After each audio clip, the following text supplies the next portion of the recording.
Sommation de la victoire finale. Sommation de la victoire finale. Car les journées, je dis, il n'y a pas qu'à faire.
often feels like you've only got two choices, right? You either fight back with violence or you just put up with it.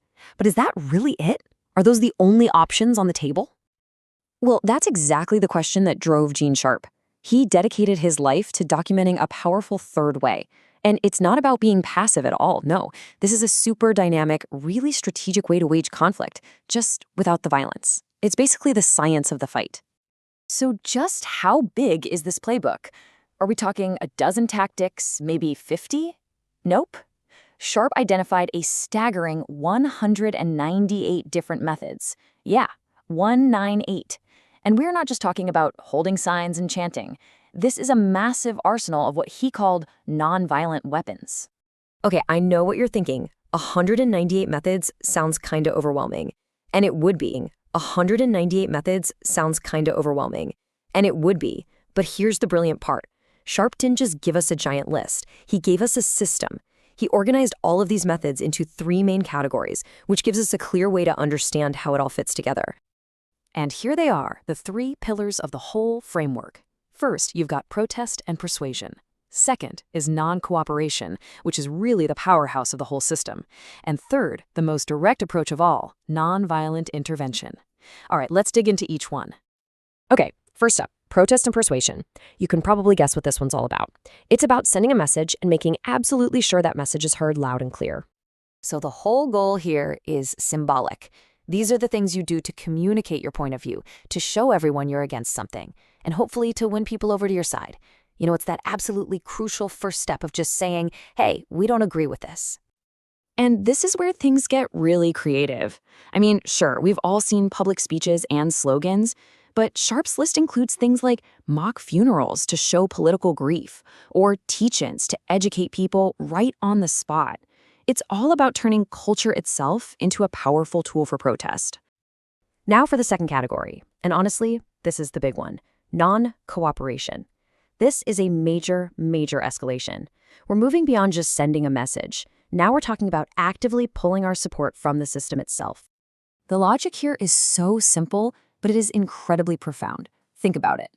Any power structure, I don't care how intimidating it seems, needs people to cooperate with it to function. So, by strategically refusing to cooperate, you're not just protesting anymore. You're literally kicking out the pillars that hold the whole thing up. And non-cooperation isn't just one single thing.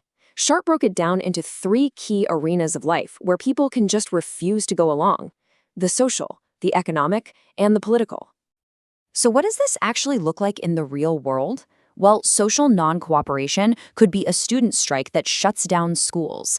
In the economic realm, it could be anything from a targeted consumer boycott all the way up to a massive general strike that just grinds the economy to a halt. And politically, we're talking boycotting elections or acts of civil disobedience against laws you believe are unjust. And that brings us to our third and final category, nonviolent intervention. Okay, so if non-cooperation is like saying, I'm not playing your game anymore, then intervention is about getting on the field and actively changing the game yourself. Yeah, so instead of just withdrawing, here you are actively and physically inserting yourselves into a situation. The goal is to totally disrupt the normal flow of things, or even to build new and better systems to take the place of the old ones. The examples here are just wow. It starts with things we all know, like the classic sit-in. But it can scale way, way up to creating your own alternative schools or media outlets. And at its most ambitious, get this, it can even mean creating a parallel government that starts to perform the real functions of a state, directly challenging the legitimacy of the old one. So we have this incredible toolbox with 198 different tools inside. But here's the crucial point, and you can't miss this. Tools alone don't build anything. You can have the best hammer and saw in the world, but without a blueprint, you're not going to build a house. You're just going to make a mess. And that's the final piece of this puzzle. It's the one idea that ties all of Gene Sharp's work together: the absolute, non-negotiable need for strategy. As Sharp himself said, you have to figure out what kind of